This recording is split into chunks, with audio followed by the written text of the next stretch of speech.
আসসালামু আলাইকুম। আশা করি সবাই ভালো আছেন। বন্যার এই পরিস্থিতিতে সবাই যেভাবে একে অপরকে সহযোগিতা করছেন খুব ভালো লাগছে। এটা আমাদের কন্টিনিউ করা উচিত এবং আশা করব যে আপনারা সবাই এভাবে সহযোগিতা কন্টিনিউ করে এই দুর্যোগটা মোকাবেলায় সাহসী ভূমিকা রাখবেন এবং আরেকটা বিজয় আমরা ছিনিয়ে আনবো ইনশাল্লাহ। আজকে ইন্ডিয়ার ব্যাপারে কথা, তাদের ভূমিকা নিয়ে কথা। সো আমরা অলরেডি জানি যে আমরা একটা প্রসেসের মধ্যে ছিলাম এবং এটাকে কন্টিনিউ করব। সেটা হচ্ছে আমাদের ইন্ডিয়ান প্রোডাক্ট বা ভারতীয় পণ্য বয়কট। তো আমরা এটা কিভাবে করতে পারি এবং এটা কিভাবে কার্যকর হইতে পারে, মোর ইফেক্টিভ হইতে পারে, এইগুলো নিয়ে একটু কথা বলবো। একটা পার্ট থাকবে এখানে যেটা কিনা সরকার কিংবা অ্যাডমিনিস্ট্রেশন, যাদের ভূমিকা এখানে বেশি। সেখানে আমাদের জনগণ আমরা হয়তো বা গাইডেন্স দিতে পারি কিংবা আমরা কথা বলতে পারি। আরেকটা হচ্ছে নিজেরা করতে পারি। তো নিজেরা কি করতে পারি এটা নিয়ে আমি একটু কথা বলবো এবং ওই জায়গাতে আজকে ফোকাস করব। So let's discuss on that. প্রথমেই সরকারের জন্য যেমন ফরেন পলিসি, ইন্ডিয়ার সাথে যেগুলো পলিসি আমাদের আছে এক্সিস্টিং, এবং এগুলোকে রিভাইজ করতে হবে, এগুলোকে দেখতে হবে, ডিফাইন করতে হবে। অনেক ক্ষেত্রে তাদের যে প্রবলেম, তারা বিভিন্ন সময় তাদের অ্যাক্টিভিটি এবং তাদের অ্যাটিটিউড দেখে যেটা মনে হয় যে আমরা আসলে একটা অঙ্গরাজ্য ছিলাম, তাদের একটি স্টেট, তারা যা ইচ্ছা তাই করবে। তাদের মিডিয়ার একেবারেই আমি বলবো উন্মাদনা যে অ্যাক্টিভিটি, এগুলো মোটেই গ্রহণযোগ্য না। তারা বিভিন্ন লেভেলের মিথ্যাচার করছে, কখনো ধর্ম নিয়ে, কখনো সন্ত্রাস নিয়ে, কখনো আরেকটা হচ্ছে যে তারা কোনো প্রকার ইন্টারন্যাশনাল রুলস রেগুলেশন কোনোটাই ফলো করে না তার নেবারদের ক্ষেত্রে এবং বিশেষ করে বাংলাদেশের ক্ষেত্রে। সো এই বন্যাটা আসলে তাদের এই বিভিন্নভাবে ব্যাখ্যা হইতে পারে, কিন্তু এটা খুবই ক্লিয়ার যে তাদের যে ইচ্ছাকৃত এটা রাজনৈতিক বন্যা। ন্যাচারালি তারা আমাদেরকে নোটিফাই করতে পারতো। আমাদের প্রসেস আছে এটার জন্য, সারা দুনিয়াতে এইভাবেই হয়। প্রত্যেকটা নেভার যারা আছে, প্রত্যেকটা নেভারের সাথে এরকম রিলেশন থাকা উচিত। তো তারা সেই রুলস রেগুলেশন এবং সেই ফর্মালিটিগুলো তারা মেনটেন করে না। তো এটার জন্য আমাদের ফরেন পলিসি এবং অ্যাক্টিভিটি হওয়া দরকার। এরপরে আরেকটা পয়েন্টে, যেটা চুক্তিগুলো যেগুলো আছে ইন্ডিয়ার সাথে, এখানে গভর্নমেন্ট এই জিনিসগুলোকে অবশ্যই রিভাইজ করে ইমিডিয়েটলি যেগুলো বন্ধ করা সম্ভব, যেখানে তাদের সহযোগিতা আসলে আমাদের দরকার নাই, কিংবা যদি বাইলেটারাল না হয়ে থাকে, মানে হেড টু হেড না হয়ে থাকে, কিংবা আমার যদি 10টা দাবির ইন্ডিয়ার ক্ষেত্রে আমাদের যদি 10টা দাবি না হয়ে থাকে, তাহলে সেই জিনিসগুলোকে রিডিফাইন করতে হবে। যেরকম আমরা এখন দেশের সংস্কারের কাজ করছি, সো এটাও কিন্তু ইন্ডিয়ার বিভিন্ন চুক্তির সাথে আমাদেরকে সংস্কারের কাজ করতে হবে। তো এটাও কমপ্লিটলি গভর্নমেন্টের পলিসি এবং কার্যক্রমের মধ্যেই পড়বে এবং আমরা অনুরোধ করব যে সাধারণ জনগণ হিসেবে যে তারা এই জায়গাতে ফোকাস করবে। আরেকটা বড় পার্ট রিভার ম্যানেজমেন্ট, সাথে পানি সংস্করণ, এই জায়গাগুলোতেও কাজ করার অনেক কিছু আছে। তো ওই পয়েন্টটা আমি পরে কথা বলবো। আজকে যেটা প্রথম মোস্ট আমাদের জন্য ইম্পর্টেন্ট কিংবা আমাদের জন্য রিয়েলি ক্রুশিয়াল, সো এই যে আমরা ইন্ডিয়ান প্রোডাক্ট যে বয়কটের কথা বলছি, যে চেষ্টা করছি, এটা শুধু আজকে না, এটা জানুয়ারি মাস থেকেই, গত ইলেকশনের পর থেকেই আমরা আসলে বিভিন্ন সেক্টরে বিভিন্নভাবে বিভিন্ন মানুষ এটার জন্য কাজ করছি। সো এটাই আমাদেরকে কন্টিনিউ করতে হবে এবং এটাকে আমাদেরকে রিয়েলি ইন্ডিপেন্ডেন্টলি আমাদের প্রোডাক্ট দিয়ে আমাদের দেশকে সাস্টেনেবল করতে পারি, আমাদের দেশে রান করাইতে পারি। সো ওই লেভেলে নিয়ে যেতে হবে, মানে ইন্ডিয়ান সকল প্রোডাক্ট আমাদেরকে বয়কট করতে হবে। এটা যেমন একটা ভূমিকা রাখবে। আরেকটা হচ্ছে এটার ভিত্তিতে প্রায় 2.6 মিলিয়ন, মানে 26 লাখ মানুষ ইন্ডিয়ান যারা বাংলাদেশে জব করে। সো এদেরকে 100% রিপ্লেস করতে হবে। এই জায়গা কম্প্রোমাইজ করার কোনো জায়গা আছে? আমাদেরকে ইন্ডিয়ান যারা প্রফেশনাল থেকে শুরু করে ওয়ার্কার লেভেল পর্যন্ত প্রত্যেকটা সেক্টরে তাদেরকে রিপ্লেস করতে হবে। এটা আমাদের ন্যাশনালিটির কারণে, এটা আমাদের ন্যাশনের কারণে এবং এটা আমাদের জেনারেল পিপলের জন্য। এটা আমাদের করতেই হবে। আমাদের অর্থনীতিকে বাঁচাইতে হইলে, আমাদের অর্থনীতিকে রিফর্ম করতে হইলে, ট্রান্সফর্ম করতে হইলে ইন্ডিয়ানদেরকে আমাদেরকে রিপ্লেস করতে হবে। এখন রিপ্লেস তো আমি কথায়, তারা একটা কাজ করছে, আমরা কি কাজ করছে সেই জিনিসটাকে না বুঝে যদি তাদেরকে সরাসরি করি, এরকম করে টার্মিনেট করার আসলে প্রসেসটা কখনো অ্যাডভাইস করব না। তো আমরা কিভাবে করতে পারি? যার যে সেক্টর, যেরকম আমি শুরু করি আমার সেক্টর নিয়ে, টেলিকমিউনিকেশন অ্যান্ড আইটি, এই জায়গাতে অনেক বাংলাদেশি অলরেডি এক্সপার্ট আছে।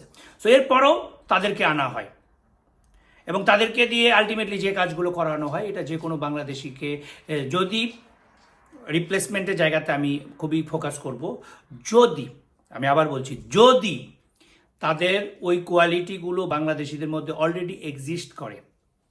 যেহেতু আমি আমার সেক্টরের কথা বলছি, আমি জানি এটা এক্সিস্ট করে, এই জন্য তাদেরকে ইমিডিয়েটলি, এবং অনেক টেলিকমের এখনও সিএক্সও লেভেলের ইন্ডিয়ানরা আছে, তাদেরকে আসলে কোনো দরকার নেই। আমাদের দেশে অলরেডি প্রুভেন সিও কিংবা সিএক্সও অলরেডি রয়ে গেছে এবং আছেন।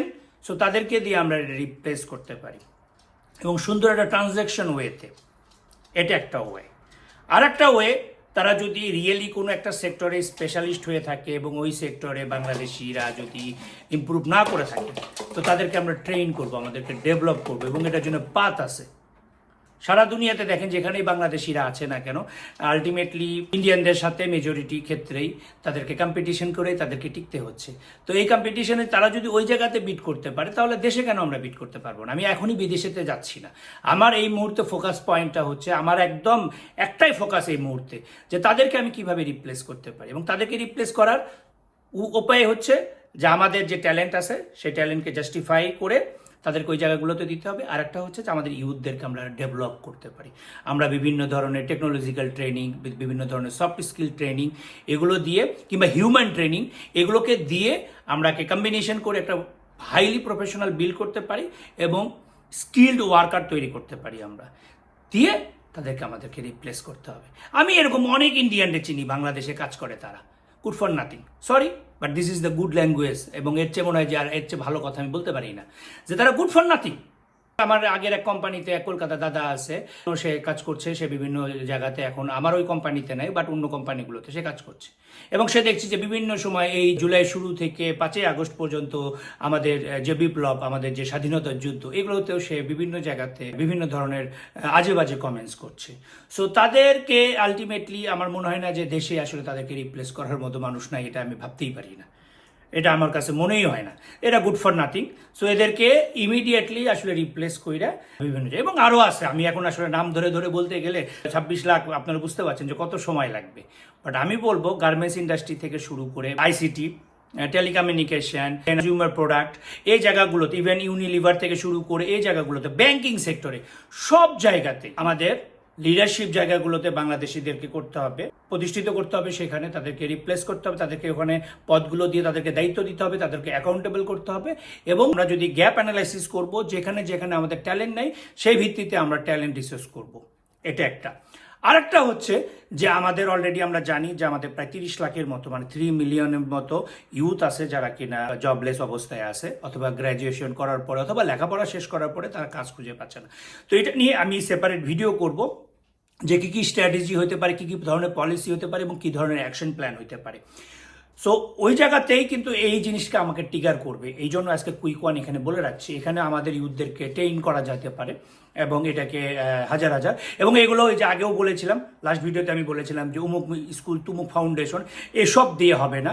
এটার জন্য রিয়েলি ট্যালেন্টেড যারা টিচার আছে, যারা হাইলি প্রফেশনাল আছে, তারা ট্রেন করবে। এবং আমি জানি যে দেশে আমার পরিচিত, আমি চিনি, যেহেতু আমি কর্পোরেট ওয়ার্ল্ডে অনেক দিন ছিলাম বাংলাদেশে এবং এখনও কানেক্টেড। তো আমার এতদিনের অভিজ্ঞতা থেকে আমি যেটা দেখেছি এবং আমার নেটওয়ার্কের মাধ্যমে আমি যেটা দেখি যে আমাদের দেশে প্রচুর ট্যালেন্টেড লোকজন আছে, তাদেরকে কিন্তু আমরা এই ট্রেনার কিংবা মেন্টর হিসাবে তাদের প্রজেক্ট করতে পারি, পাইলট প্রজেক্ট করতে পারি, এবং সেই জায়গাগুলোতে তাদেরকে দিয়ে আমরা এই রিসোর্সগুলোকে ডেভেলপ করতে পারি। এবং এই ধরনের যে ধরনের হেল্প লাগবে, আমার মনে হয় যে কোনো সেক্টরে আমরা যারা আছি, সো তারাও বিভিন্ন ক্ষেত্রে এটাকে হেল্প করতে পারবে, যে রিসোর্সগুলোকে ডেভেলপ করার জন্য, আমাদের ইউথদেরকে হাই স্কিল করার ক্ষেত্রে এবং হাই স্কিল ওয়ার্কার তৈরির ক্ষেত্রে, দুই জায়গাতেই আমরা ডেভেলপ করব। এবং কি কি সেক্টরগুলোতে করতে পারবো এটা ডিফাইন করব আমরা। কিন্তু আমাদের সেক্টর ওয়াইজ এখন যে জিনিসটা দরকার, সেক্টর ওয়াইজ আমাদেরকে এটাকে ডেভেলপ করতে হবে এবং আমাদেরকে ইন্ডিয়ানদেরকে রিপ্লেস করতে হবে, এবং আমাদের ইউথরা যাতে ওই জায়গাতে যায়। আমি আবারই ডিফাইন করছি যে কিভাবে আমরা এই কাজটা করতে পারি। প্রথম যে কাজটা হচ্ছে যে পলিসিগত, যেখানে দুটো হবে, একটা হচ্ছে যে ফরেন পলিসি এবং আরেকটা হচ্ছে যে আমাদের বিভিন্ন ধরনের চুক্তি তাদের সাথে রয়েছে, সেই জিনিসগুলোকে রিভাইজ করব। আদার হ্যান্ড হচ্ছে যে আমরা ইন্ডিয়ান প্রোডাক্ট বয়কট করবো, যার যার লেভেলে আমরা যতটুকু পারি সেটাকে আমরা বয়কট করব। এবং অনেকের ধারণা, আমি যখন দেখেছি যে ফেসবুকে আমরা কি পরিমাণ ফেসবুক সন্ত্রাসকে ফেস করি, এটা আজকে না, এটা বহু বছর ধরে আসছে, এবং তারা যেহেতু করে আসছে, সো তাদের মধ্যে ওই কনফিডেন্সটা চলে আসছে, ক্রিমিনাল সাইকোলজি।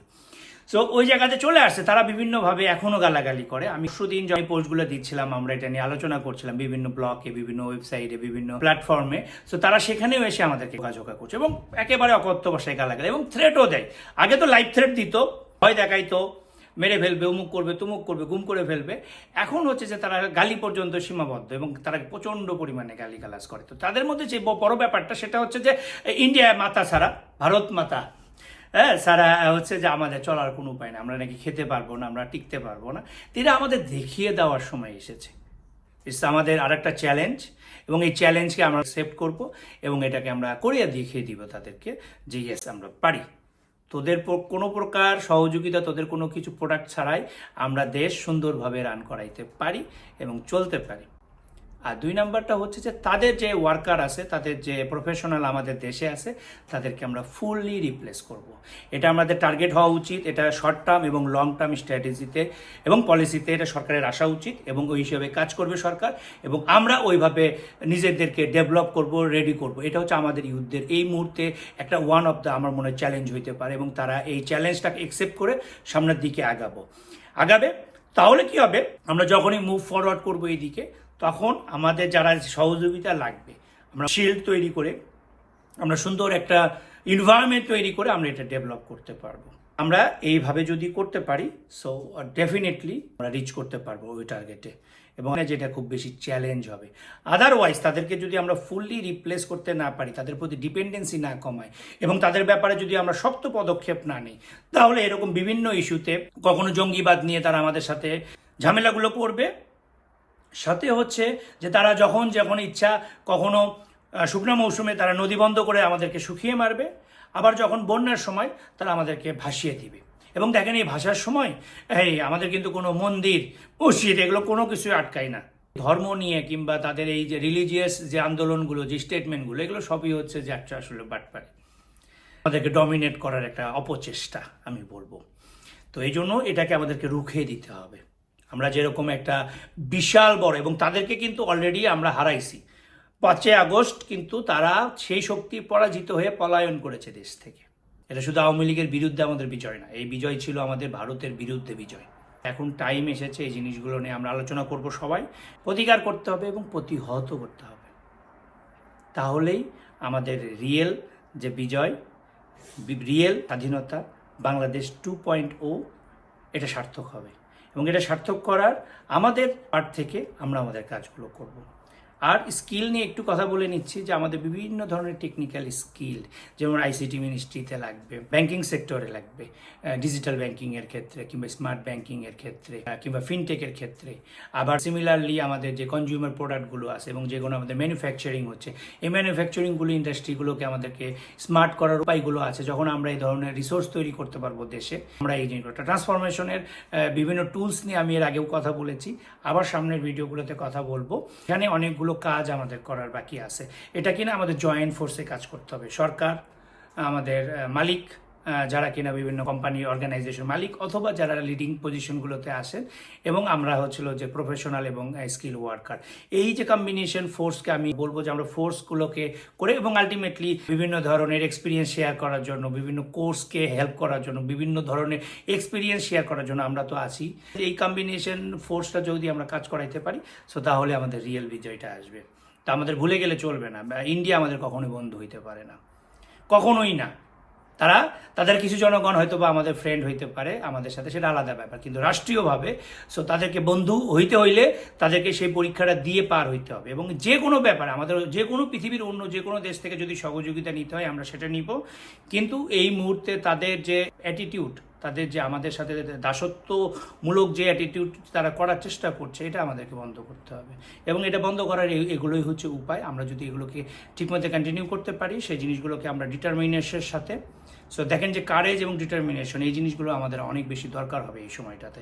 যখনই আমরা এটাকে করতে পারবো এবং এই কারেজটা থাকবে, ডিটারমিনেশন থাকবে, প্রেসিস্টেন্স থাকবে, সো তখনই আমরা লক্ষ্যে পৌঁছাইতে পারবো এবং আমি আশাবাদী যে আমরা লক্ষ্যতে পৌঁছাইতে পারবো সবাই মিলে, একা কখনোই কিছু হবে না। দেখা হবে বিজয়ে। ইনকলাব জিন্দাবাদ, বাংলাদেশ জিন্দাবাদ।